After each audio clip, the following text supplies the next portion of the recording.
Well, once I got to NYU, it was interesting because I thought that it would be more of a PWI, but it had like a really strong Asian population, which was... What's a PWI? Oh, a predominantly white institution. You see? He looked at me. They don't be, no, you see the look, right? Yo, shout out to HBCUs. Not to cut you off, but where did you grow up? I was just wondering. Oh, I grew up in the Bronx. So when I got to my predominantly white institution, I was more than excited to be around these white people. I was like, oh, it's so nice. It's so safe. And this shit was in the Bronx. That's a whole... Okay, so... Well, no, but that's a good point. Because grad school probably was less valuable.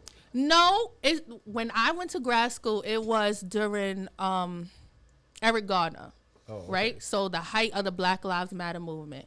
In the social work program, it could have been more, but I only saw like 5 of us. And everybody else was white. Yeah. And we would have these conversations in class, and it would literally be exhausting because you had people from all over the country like, I didn't know racism exists. Color doesn't matter. What is white privilege? And it's like, yo, you from Kansas. Yo, it's crazy, right? Yeah, you have no town of 10 people. Right. You have no black friends. And that's why I appreciate HBCUs, because you can skip that whole dynamic, right? Because they'll be stuck on that shit for weeks. Mm-hmm. And we're not learning nothing because we fucking know that already. You know what I mean? So that's why I appreciate HBCUs, like predominantly white colleges. Y'all cool too. Like, you know, you can learn shit there. Yeah, like, I value NYU because it got me where I am today. Yeah. But like, I went to VSU Law, made me. You know, so. Dhesiay, what grad school did you go to? Stony Brook. I'm also predominantly white. I was there was only 2 Spanish girls. And were y'all friends? Just curious. No. I wasn't friends with none of the black people at NYU. What? Not really. Like not no like sense of people I unity. chill with. Yeah. No, there was no sense of unity. There wasn't at least from my experience, there wasn't like a committee or anything in the social work department that fostered unity. So I feel like we're already touching on a core issue, which is that these jobs, public defenders, social workers, they're not predominantly, but their jobs to help and support minority communities. Yes. Mm-hmm. Do you feel like no. The representation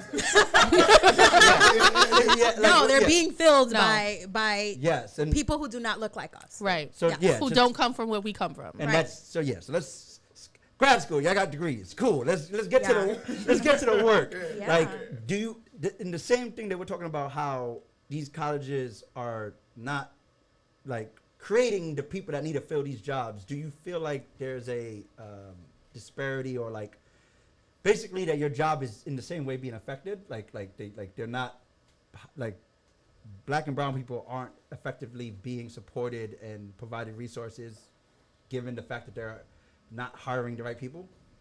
And that's maybe the wrong way to say it, but does that make sense? No?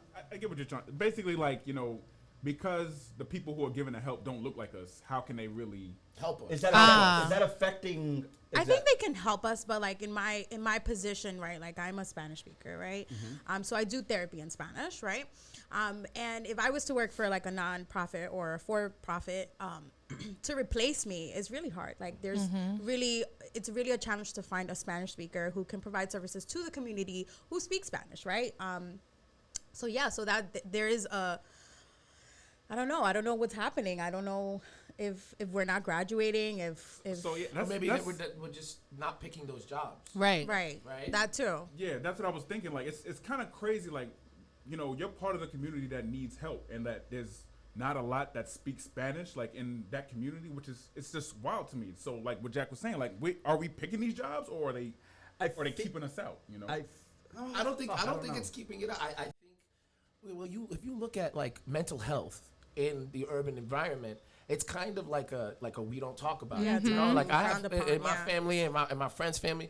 If you have a problem, you just deal with it on your own. It's not really something you want to bring up. What happens in the house stays in the house. Exactly. Mm-hmm. So, and then your house is also your mind. So I feel like because I love that. Your house is also your mind. Right. Let me write that down. That might be a post later. So I feel like because of that cultural stigma, you know, our people who are younger than us, you know, aren't gonna take those jobs and be like, oh, that's what I want to do. Right. Even though they see the disparity every day in their culture and their homes. Well, I think also too is that you don't really see people that look like you doing these jobs. Yeah. Right? So like the reality is that people of color may have interacted with a social worker in their lifetime, but how many of those social workers look like them? And if I don't see that you look like me, I don't think I could be there.